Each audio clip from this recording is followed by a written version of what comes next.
Hello, everyone. This is Philip _ coming with you with another fantastic interview. And again, welcome to all that are coming into the podcast. This is the Budpass Podcast powered by SimploPro. You can see my shirt. Really excited to have you here. And in addition to our series of highlighting women in cannabis, because this is Women's Month, at least the time that we're recording this interview, I have the pleasure to be able to speak with Alissa Wicklein, who is the Assistant General Manager for Windy City Cannabis. So thank you, Alissa, for being here and welcome. Thank you. Thank you for having me. I'm super excited to be here to talk about this. We are excited to have you on. So just to learn a little bit more about you, if you want to share maybe where you're from, kind of how you got started, and also specifically what you do as an Assistant General Manager. Sure. I'm originally from Chicagoland area, Downers Grove, born and raised. I did move out to Denver, Colorado from 2014 to 2020, March 2020, to work in cannabis out there, and continued that to be working in cannabis here in Illinois. As you had previously stated, I am the Assistant General Manager for Windy City Cannabis in Justice, Illinois.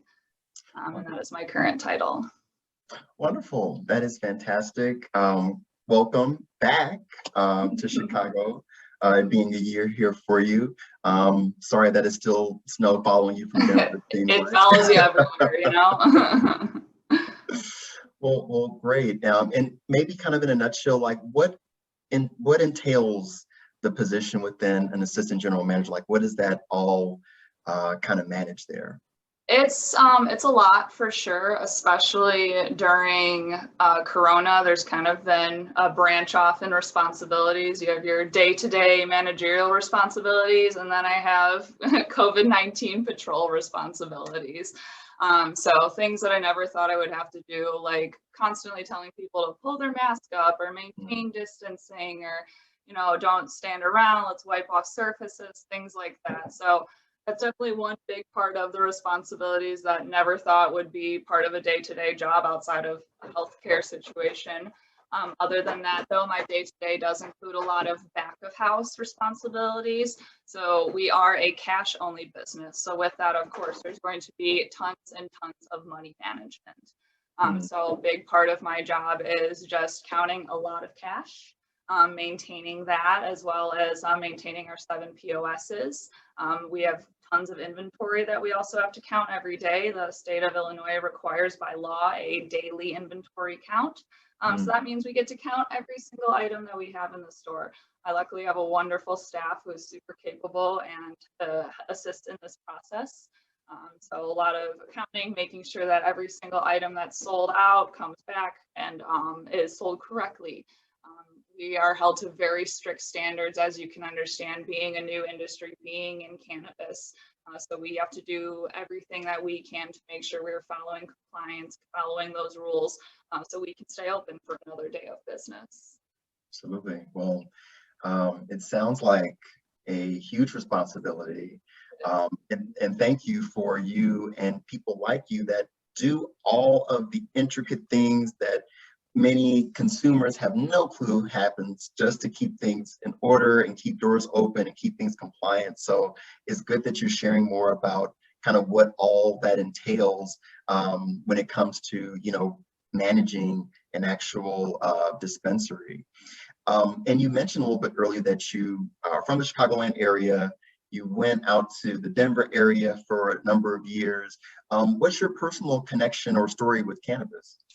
So that was kind of where the story started from the legal side, I should say. I've been using cannabis for a very long time.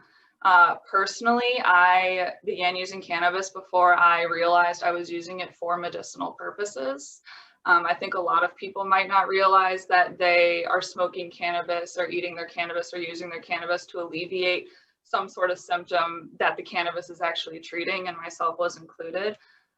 Definitely, like a lot of people, you know, we have our anxious moments, we have our sad moments, times that we can't eat as well. And little did I know it that I was using cannabis to help fix those things. And it wasn't until I really got in the industry So I turned 21 at the end of 2013, moved to Colorado January of 2014, was ready to hit the road. I wanted to join this industry. Rec had just started up in January of 2014 in Colorado, and I wanted to be a part of it. Didn't really have a plan, didn't really have a place to stay, just packed up my car and went. I was really lucky in that I did find a place to stay within a week of getting there, and I joined a company, the Clinic Colorado, about 3 months after moving out there, and they were my first and only dispensary job in Colorado. And that's where my eyes were just opened up to what the legal cannabis industry actually was. Like, it's one thing to hear about it on the news and see the hype, but when you're behind the counter and you go, whoa, there's a lot going on here. It was really, really exciting. And that was definitely when I knew that I had found my niche. I remember a long time ago talking to my father being like, I don't know what I'm going to do with my life. Like, I don't know what job I want. Like, I don't know if there's anything out there for me. And I remember him saying, what you want to do might not be a job yet, might not be an option yet. And that's where cannabis, becoming legal opens this door for hundreds of thousands of people to get into an industry and get a really wonderful, stable job. And I'm really excited to be a part of it for sure. It's fantastic. It seems like cannabis kind of found you even before you decided to pursue it as a career. Yeah, kind of ran into each other. and every person that I get the opportunity to speak with always has their own like personal story, whether they were using it casually or if they were using it to self-medicate, that it was always kind of in the vicinity in terms of helping them personally. And then they were like, and I kind of see a career within this. Right.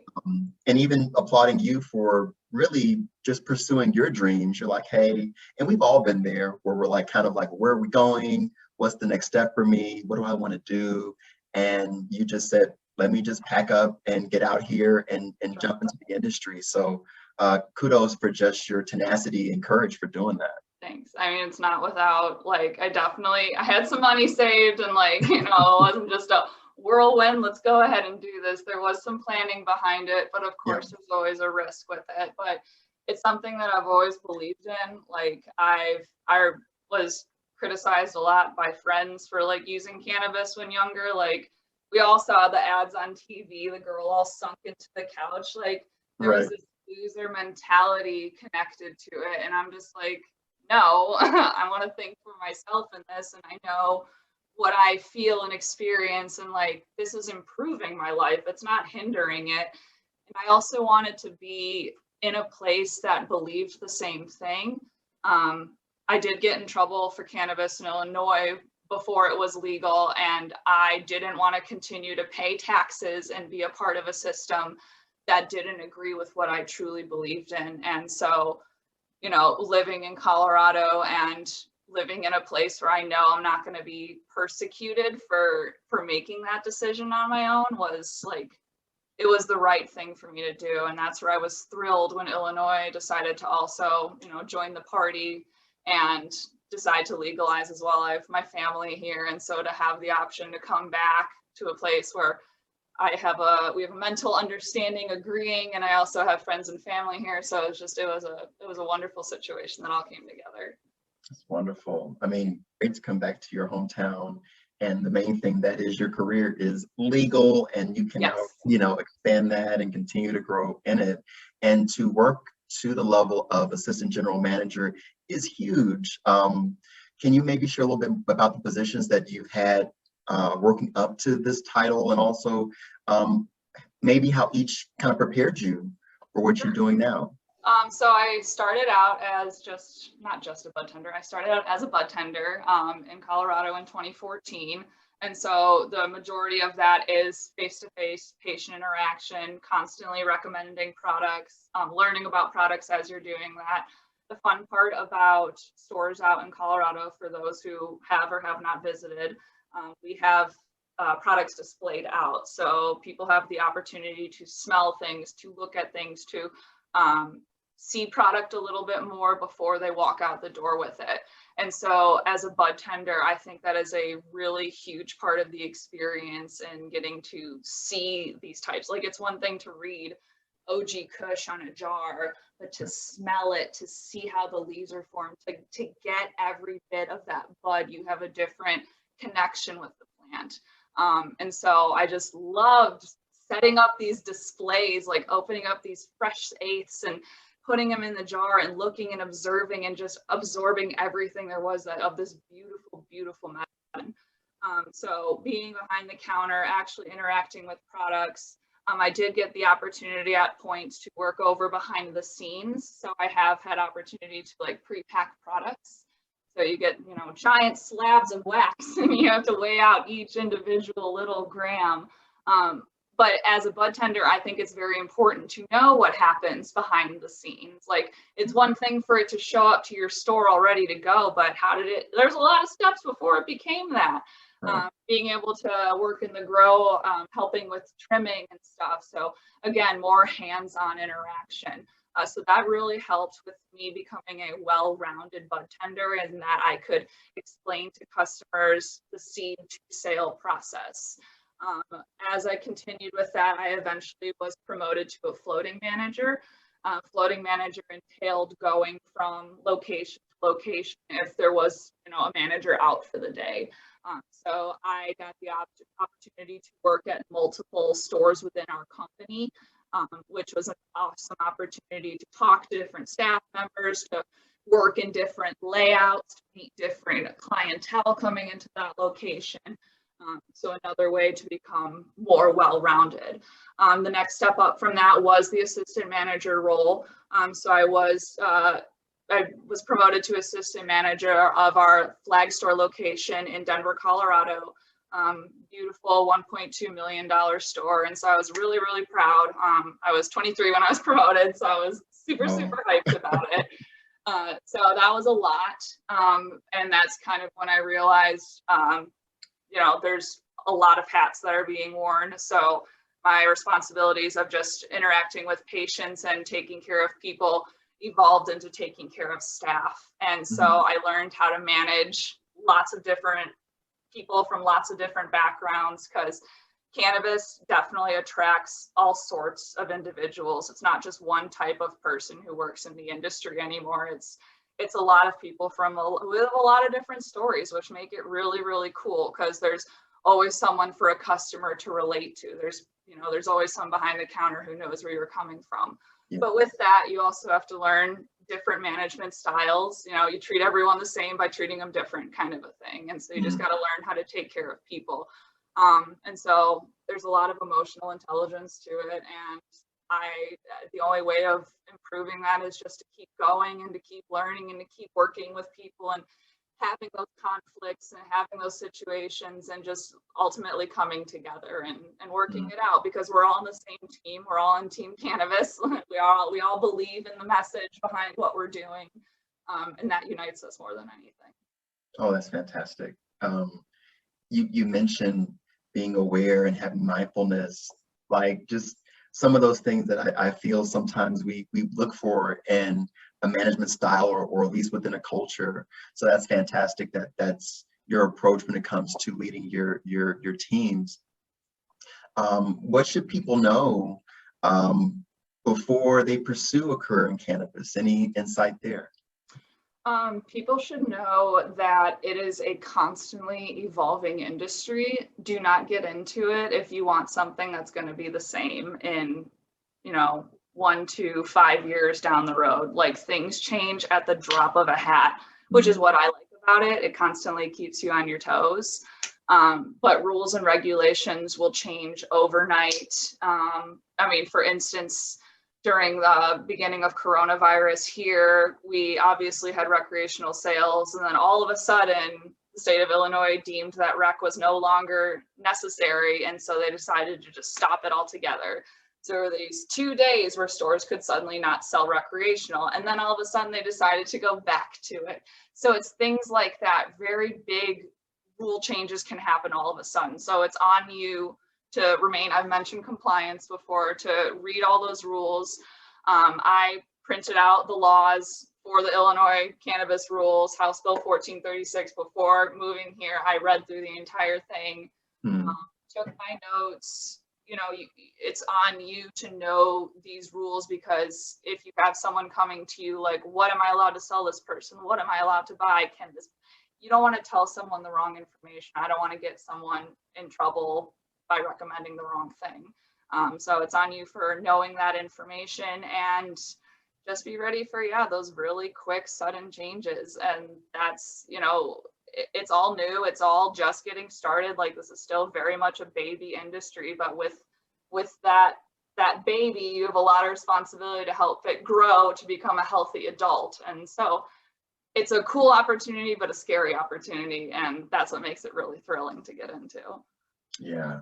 I mean, you've really dropped some great nuggets of information, because you talk about the importance of knowing the industry for yourself. So you went and printed off, I mean, everybody, we have Google, so we can pull up the laws, we can pull up all the regulations, we can inform ourselves and kind of know what we're getting into, essentially, when it comes to working in the industry. And then you also took it a step further when you were bud tending, being able to say, I want to know what happens from the beginning all the way to making this seed into a product that we're selling, from packaging to seeing the growth process, all of it. So it's just so important to educate yourself on as many facets of the industry as you possibly can. Absolutely. Yeah. Absolutely. Did you have any mentors that helped you and kind of gave you some guidance throughout your career? So mentorship in cannabis is funny because, again, like, we are a younger industry, so I don't feel like anyone's been in it long enough to be like, I know the game, like, I've seen it all, like, we're still seeing it, but definitely when I first started training, when I first got into cannabis, just I was nervous. Like, I was nervous being behind the counter selling this stuff. Like, I was excited, but I was also like, bro, we're selling weed. Like, this is the real deal. So having a lot of the managers who I worked with at the time, they were the ones who really introduced me to compliance and teaching to protect yourself. And so, yes, a lot of the people that I worked with starting out there were definitely people I still talk to and look up to with all this. And you have your days where you get really, you get frustrated, like you get called a certain name, or there's just ways that patients will treat bud tenders that I've never seen in any other retail situation. And you're like, why am I doing this? Like, why am I subjecting myself to this? And you have those moments where you're toss it all away. And then when you talk to those people who also share that passion, you're like, remember why you did this. Remember why you're here from the get-go. So yeah, it's good to have those people that you can rely on and talk to and teach you the way, because you will inevitably be wanting to rip your hair out at some point, but as long as you remember what the long-term goal is and why you're ultimately here, you'll stay around, hopefully. Right.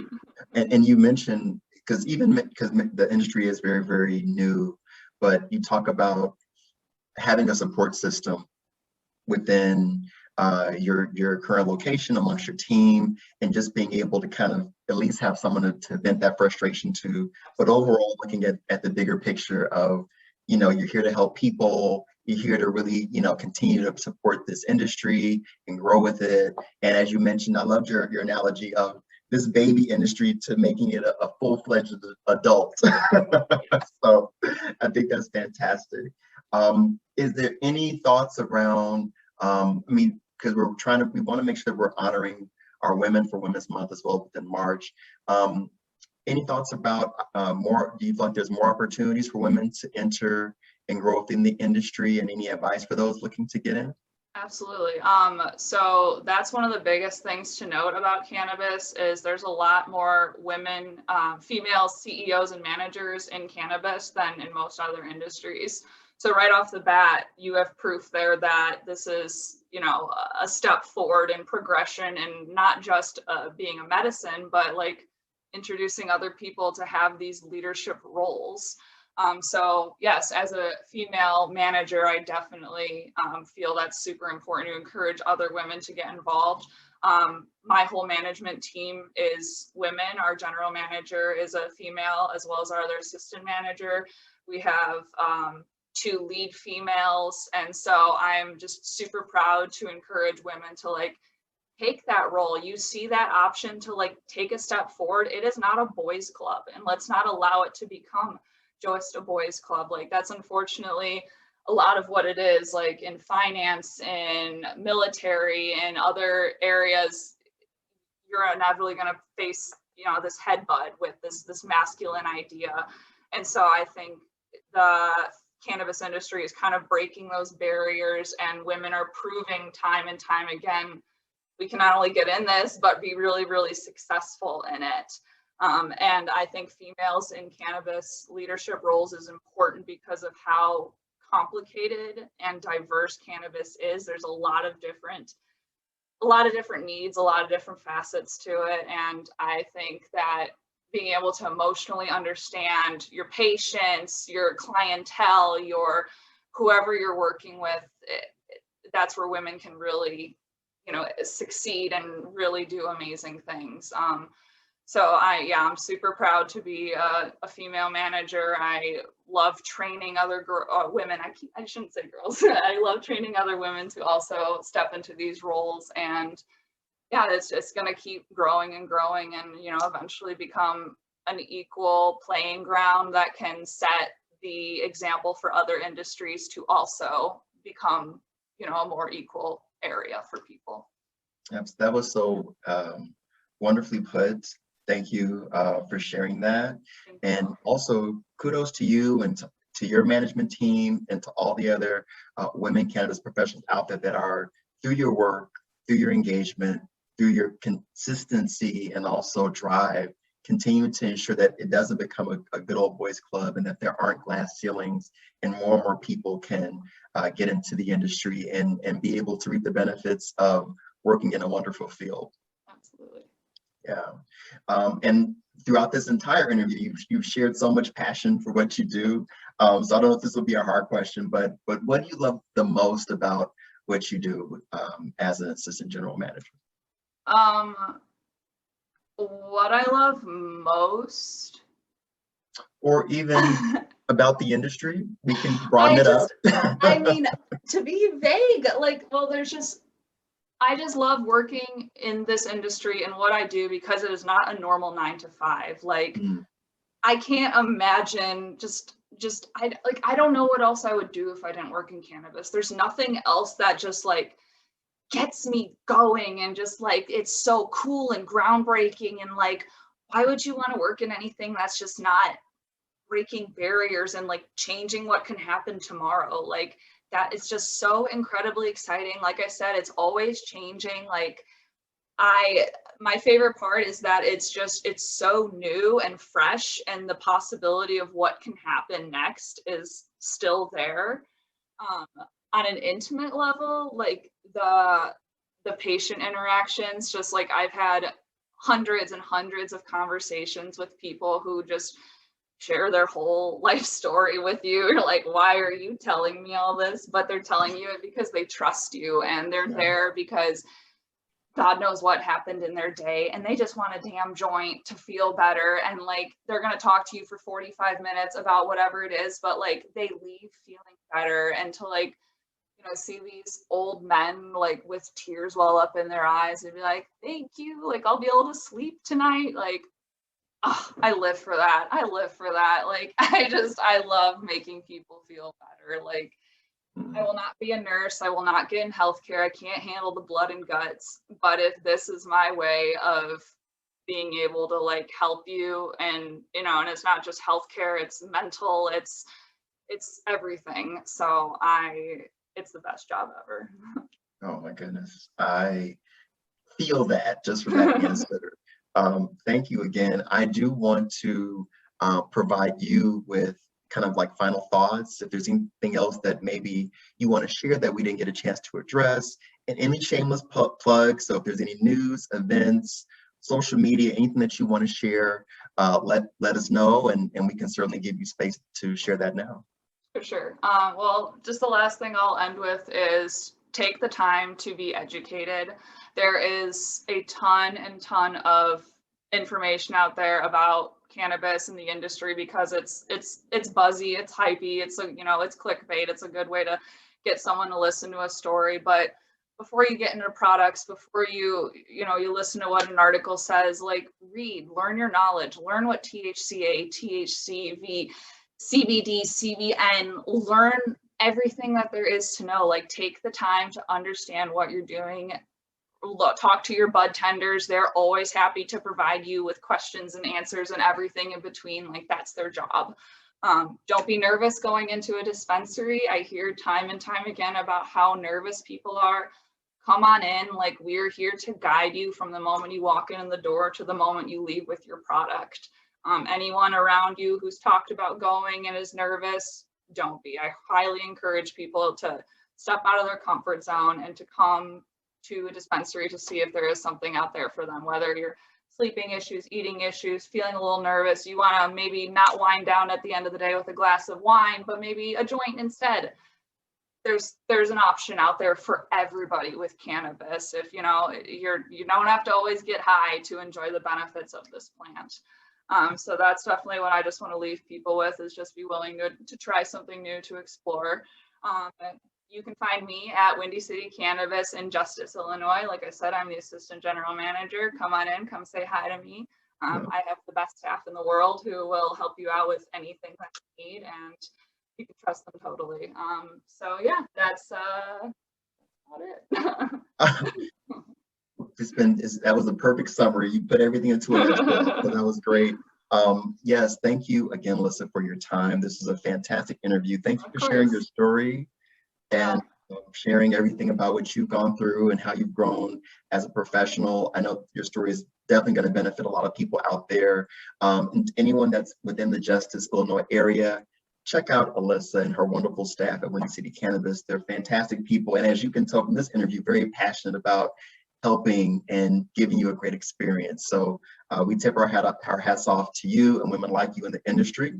To everyone out there, again, thank you for watching. This is Philip_ again with the Budpass Podcast. We'll be back with you with more information, and I'll be sure to include more information in the links of this post as well, but feel free to share, like, comment, and again, enjoy the rest of your day. All right. Thank you so much. No problem.